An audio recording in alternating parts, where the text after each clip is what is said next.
gugatan sulit menang di MK. Masyarakat minta Risma Gus Hans legowo kalah pilkada. Petahana Hovifah Indar Parawansa dan Emil Dardak sudah dinyatakan menang oleh KPU Jawa Timur dalam pemilu kada 2024. Tak tanggung-tanggung, rakyat masih menginginkan petahana memimpin periode keduanya untuk meneruskan pembangunan di Jawa Timur. Raihan angka tersebut hampir mendekati hasil lembaga survei yang melakukan hitung cepat usai coblosan 27 November lalu. Berdasarkan rekapitulasi hasil penghitungan perolehan suara, KPU Jatim menetapkan Hovifah Indar Parawansa Emil Elestianto Dardak sebagai peraih suara terbanyak dengan total 12.192.165 suara, 58,81%. Baca juga, sanksi pelanggaran netralitas ASN di Pilkada Batu masih tunggu keputusan BKN. Lalu, pasangan Risma Gus Hans menyusul di posisi kedua dengan perolehan 6.743.095 suara, 32,52%. Sedangkan Luluk Nur Hamidah Lukmanul Hakim pasangan calon nomor urut 1 meraih 1.797.332 suara, 8,67%. Apa kandidat yang kalah menerima hasil tersebut? Ternyata tidak.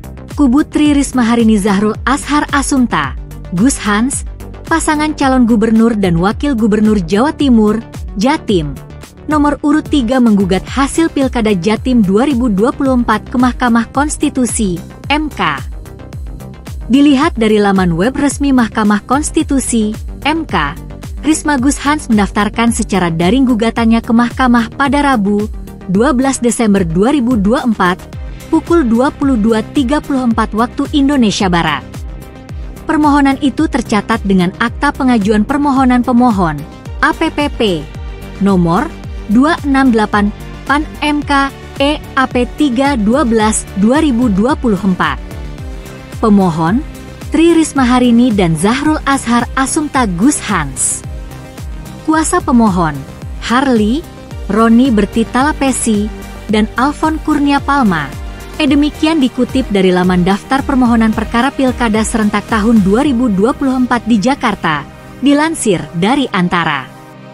Pengamat politik dari Universitas Airlangga Surabaya, Fahrur Muzaki mengatakan, langkah gugatan paslon tim Risma Gus Hans dianggap wajar khususnya mengenai demokrasi elektoral. Namun, kata Fahrur, perlu dipertimbangkan terutama mengenai aturan gugatan ke MK yang selisih suara tidak lebih dari 3%. Rasanya perlu dipertimbangkan juga perolehan kandidat, ini menjadi catatan penting terutama soal selisih sebagaimana seperti yang diatur tidak lebih dari 3% sehingga sengketa pilkada bisa diproses. Kalau selisihnya jauh tidak lantas menghalangi niat untuk melakukan gugatan. Namun secara aturan sangat sulit dilakukan di MK. Ujarnya. Fahrur menjelaskan, hal tidak kalah penting dalam pelaksanaan pilkada serentak di Jawa Timur, baik pilgub maupun kabupaten dan kota berjalan secara demokratis dan kondusif. Berjalan, pemilu kada, bagus, demokratis, damai, kondusif, dan semua pihak punya kewajiban saling menghormati dan saling menjaga situasi sosial politik sehingga kondusif ke depannya, pungkasnya. Bagaimana sikap warga soal gugatan tim Risma Gus Hans? Ibu Risma, panjenengan dicintai masyarakat Surabaya, panjenengan menang di Surabaya. Tapi kodarullah jenengan kalah di Jawa Timur dan hasilnya 0-2 unggul.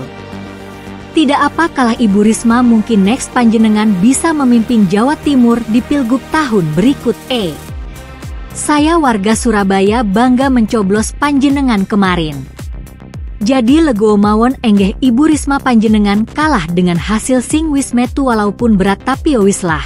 Unggah salah satu akun di kolom komentar Instagram Suara Surabaya Media. Tak hanya itu, ungkapan kecewa juga terlontarkan oleh Solikah warga Surabaya. Dirinya menyayangkan sikap tim Risma Gus Hans yang menggugat hasil pemilu kada Jatim ke MK. Dan ini seolah tidak menggambarkan sosok Ibu Risma saat menjabat di kota Surabaya. Sampun Ibu, Kita sayang sama ibu. Kita sudah kalah dan mari menerima itu. Eman ibu, panjenengan orang baik. Apalagi jaraknya jauh banget kalahnya. Ujarnya.